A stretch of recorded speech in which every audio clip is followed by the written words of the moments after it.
bienvenue dans Chrétienne, le podcast qui creuse la Bible pour servir Christ.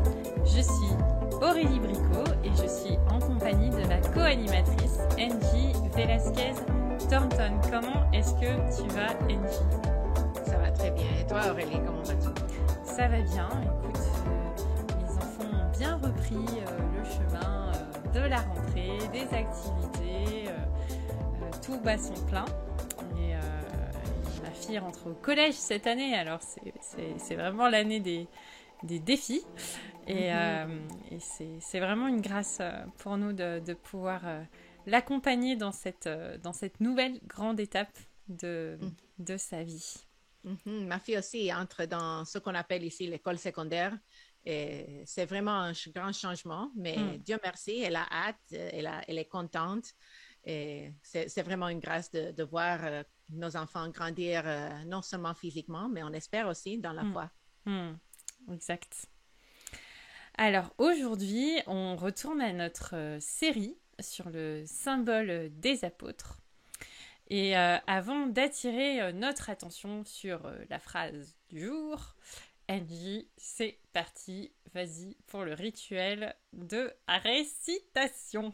OK, on le fait pour vous inspirer, pour vous rappeler, merci pour vous inspirer, pour vous donner le goût de peut-être vous joindre à moi et d'autres qui l'ont mémorisé, comme ça reste dans le cœur. Je crois en Dieu, le Père Tout-Puissant, Créateur du ciel et de la terre. Je crois en Jésus-Christ, son Fils unique, notre Seigneur, qui a été conçu du Saint-Esprit et qui est né de la Vierge Marie. Il a souffert sous Ponce Pilate. Il a été crucifié, il est mort, il a été enseveli. Le troisième jour, il est ressuscité des morts. Il est monté au ciel où il siège à la droite de Dieu, le Père Tout-Puissant. Il viendra de là pour juger les vivants et les morts. Je crois en l'Esprit Saint, la Sainte Église universelle, la communion des saints, la rémission des péchés, la résurrection de la chair et la vie éternelle. Amen. Alors aujourd'hui, on va s'occuper de la 6e phrase. Il est monté au ciel où il siège à la droite de Dieu, le Père Tout-Puissant. Oui, et je suis tellement enthousiaste à l'idée d'aborder enfin cette phrase, car elle contient de nombreux trésors à dénicher. Dans le dernier épisode, j'ai mentionné que dans une grande partie du monde, nous faisons beaucoup plus de cas de Noël que de Pâques. Eh bien, je pense que nous serions tous d'accord pour dire qu'il n'est pas rare de négliger complètement l'Ascension dans notre calendrier chrétien. En fait, un théologien l'a appelé l'acte oublié de Dieu. Et pourtant, elle est si essentielle à notre foi que, selon moi, le christianisme dépend de cet événement.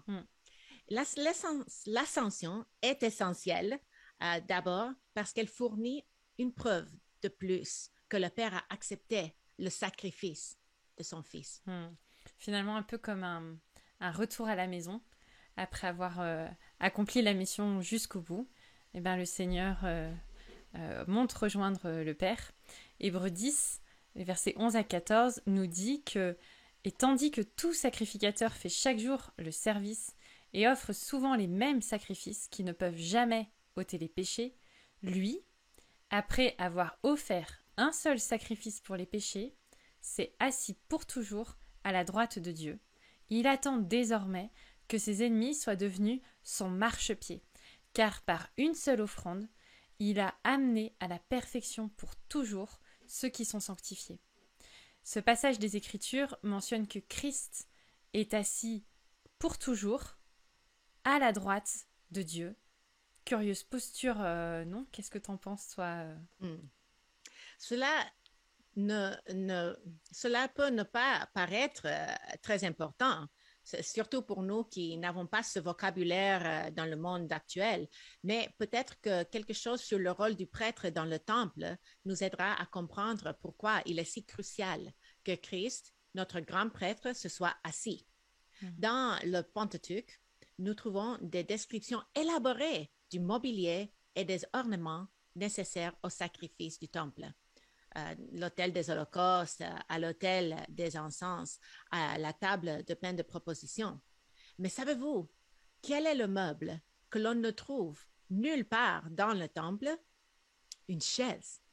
Il s'agit d'exprimer que le travail du prêtre qui offrait des sacrifices pour le peuple était continu ou sans cesse, comme le dit le verset 11 qu'Aurélie vient de lire, précisément parce que le péché du peuple était continu ou sans cesse.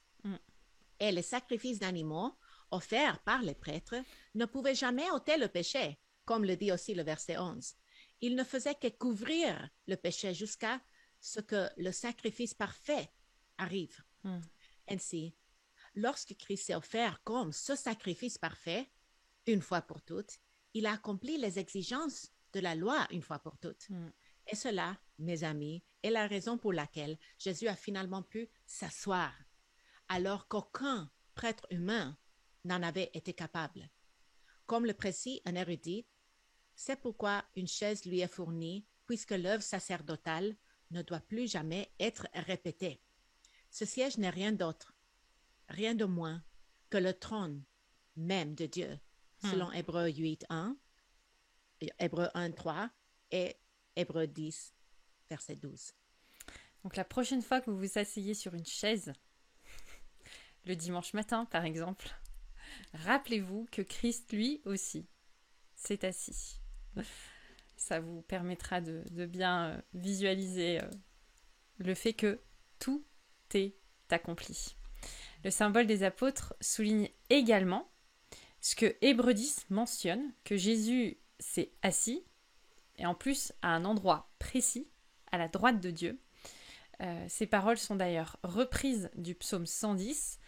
Je cite, « Parole de l'Éternel à mon Seigneur, assieds-toi à ma droite, jusqu'à ce que je fasse de tes ennemis ton marchepied. » Et en fait, la droite de Dieu est mentionnée tout au long des Écritures comme la place d'honneur réservée au Fils.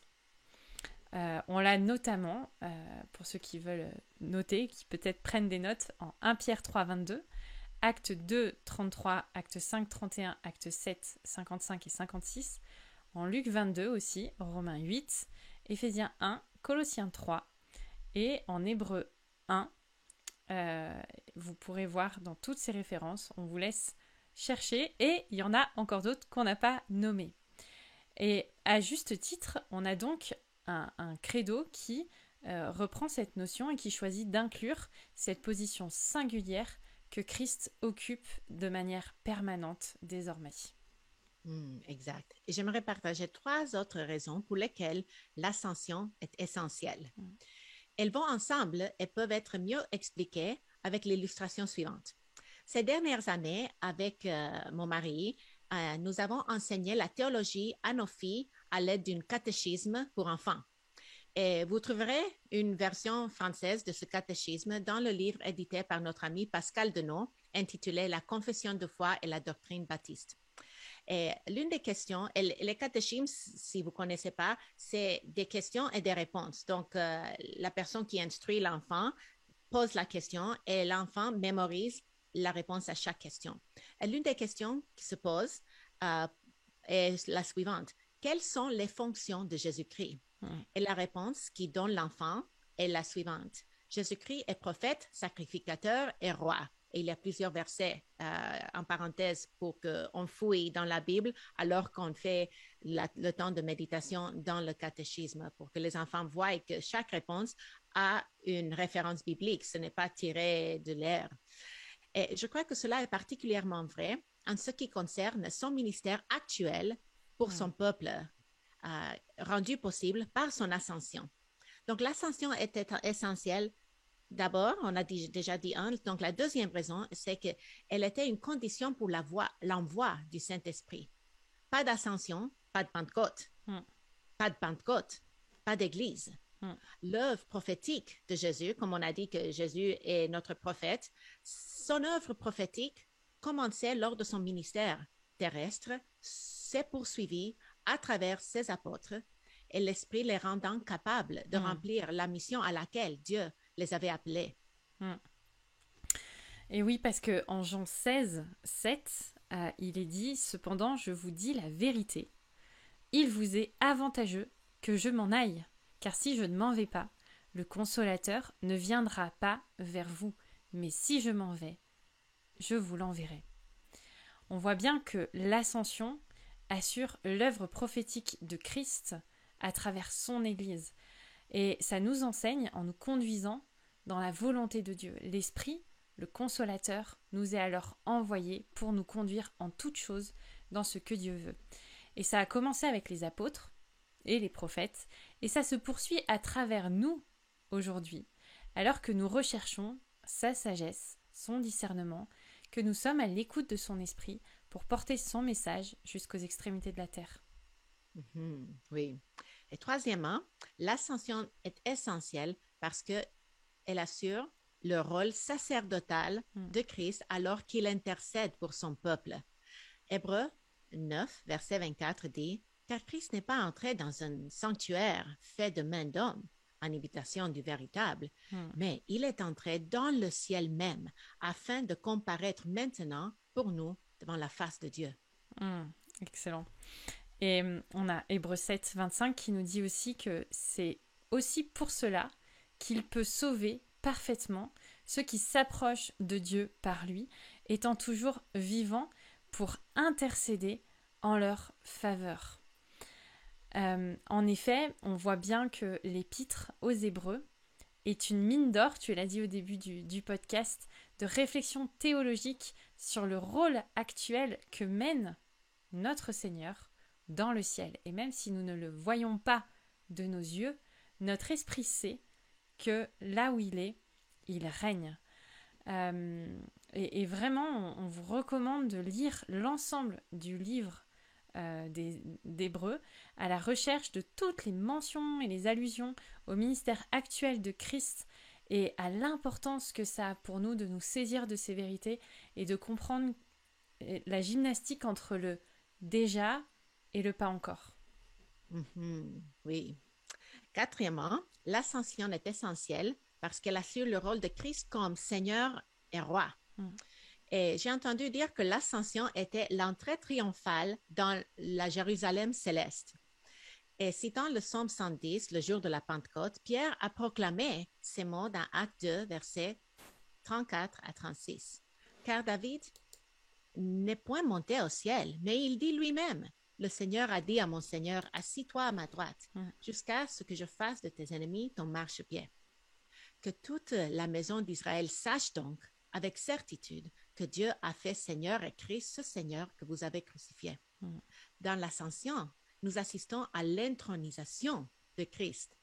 Ayant accompli la mission pour laquelle Dieu l'avait envoyé, Christ reçoit au ciel un rang de gloire et d'honneur encore plus élevé, si c'est possible, de ceux dont il jouissait avant son incarnation. Et ce que tu viens de dire est confirmé aussi, on le voit dans Philippiens 2, versets 5 à 11, je cite « Ayez en vous les sentiments qui étaient en Jésus-Christ.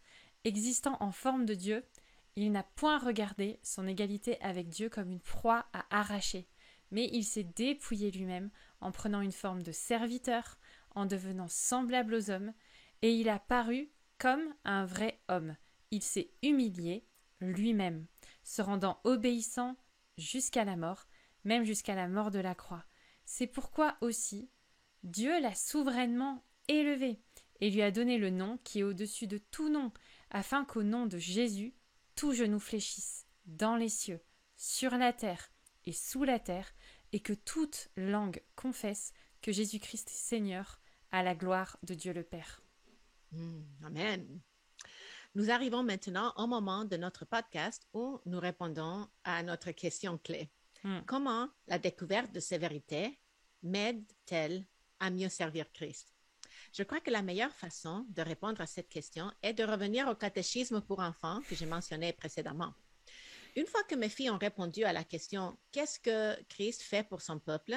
La réponse « Il fait le travail d'un prophète, d'un prêtre et d'un roi », elles répondent ensuite à la série de questions suivantes. La première que je veux souligner est « Pourquoi avez-vous besoin de Christ comme prophète ?» Et la réponse est « Parce que je suis ignorant, je manque de connaissances. » Mes amis, je ne sais pas pour vous, mais je me reconnais dans cette affirmation. Ce catéchisme spécifique est peut-être conçu pour les enfants, mais ces vérités sont intemporelles et s'appliquent à nous tous, n'est-ce pas? Ainsi, si vous avez déjà eu de mal à connaître la volonté de Dieu, si vous avez eu l'impression de manquer de sagesse, sachez que l'ascension de Jésus garantit que par son Saint-Esprit, nous pouvons marcher avec Christ et connaître sa volonté. N'est-ce pas une merveilleuse nouvelle? Deuxièmement, la deuxième question qui pointe qui a d'application se trouve dans la réponse à la question pourquoi avez-vous besoin de Christ comme prêtre? Et la réponse est parce que je suis coupable. Et si le fait de vous rappeler de votre culpabilité ne vous encourage pas, laissez-moi vous dire que nous ne pouvons apprécier la bonne nouvelle de la mort et la résurrection de Jésus-Christ que lorsque nous avons compris la mauvaise nouvelle de notre péché et de notre culpabilité devant lui. Martin Luther disait d'ailleurs sur ce sujet, si vous vous voyez comme un petit pécheur, vous verrez inévitablement Jésus comme un petit sauveur. Et c'est vrai que c'est quand même une phrase qui est importante à considérer, parce que si on raisonne en creux, si on se voit comme un grand pécheur, on verra donc Jésus comme notre grand sauveur. Et je crois qu'il n'y a pas trop de fausse humilité dans ce domaine-là, si je peux dire. Je crois qu'on est malheureusement trop affecté par un problème de vision et qu'on voit notre péché trop petit que ce qu'il n'est. Une autre citation de Martin Luther qui était importante et qu'on voulait vous partager, c'est celle-ci. Quand Satan me dit que je suis un pécheur, il me réconforte incommensurablement puisque Christ est mort pour les pécheurs. Et c'est aussi cette notion de dire que face à quelque chose, un mensonge, où il y a toujours besoin d'apporter la vérité en face. Donc oui, on peut être accablé par la culpabilité, mais il faut qu'on se rappelle que Christ est venu pour les pécheurs. Et ça, c'est un vrai encouragement pour nous aujourd'hui, parce que notre grande culpabilité nous oriente vers un grand Rédempteur qui, en ce moment même, là, maintenant, il intercède auprès du Père en notre faveur. On peut citer Hébreux 7, 25 ou Romains 8, 34 qui parlent de cela. Et si vous avez l'impression que vous devriez prier, mais que vous n'avez pas forcément envie, ou que vous n'avez pas le temps, ou que vous prenez peut-être pas le temps, rappelez-vous que nuit et jour, il y a une réunion de prière permanente. Il y a une réunion Zoom à laquelle vous pouvez vous connecter à tout instant, qui a lieu dans le ciel en votre faveur, parmi les membres de la Trinité. Et franchement, connectez-vous, ça fera la joie de votre Père de vous joindre à lui. Oui, et enfin, nous pouvons mieux servir Christ lorsque nous pensons à la dernière question. Pourquoi avez-vous besoin du Christ comme roi? Et la réponse est parce que je suis faible et sans défense. Je ne sais pas pour vous, mais je suis fatiguée d'essayer d'être l'épouse, la mère, le disciple parfaite de Jésus-Christ. Je suis fatiguée des dégâts que je fais lorsque j'essaie de diriger ma propre vie. Quelle paix vient du fait de se rappeler que Christ règne et non moi. Je n'ai pas à porter le fardeau de veiller, par exemple, à ce que mes enfants deviennent croyants ou que mon ministère réussisse. C'est son travail parce que je suis faible. Mais la bonne nouvelle, c'est que la puissance de Dieu est rendue parfaite dans ma faiblesse, comme dit 2 Corinthiens 12, verset 9. Ouais. Et je peux m'asseoir tranquille en sachant que Jésus est sur le trône. Et c'est vrai que c'est apaisant, mais c'est aussi juste de se rappeler que c'est Dieu qui dirige. Et c'est aussi la fonction d'un roi. C'est la notion de la direction et aussi la prise de décision. De se rappeler que notre vie, c'est plus la nôtre. C'est plus moi qui vis, c'est Christ qui vit en moi. C'est plus moi qui règne, c'est Christ qui règne. Donc c'est pas que mon règne vienne, que ma volonté s'accomplisse, mais que le règne de Christ s'accomplisse pleinement et de se rappeler que dans tous les domaines de notre vie, eh ben, en fait, c'est pas nous qui décidons, c'est lui qui décide. Et je crois que c'est aussi une manière d'être des enfants obéissants et des enfants qui nous plaçons à la juste place de serviteurs qui marchons à la suite de Christ. Alors nous avons terminé ce podcast sur le symbole des apôtres.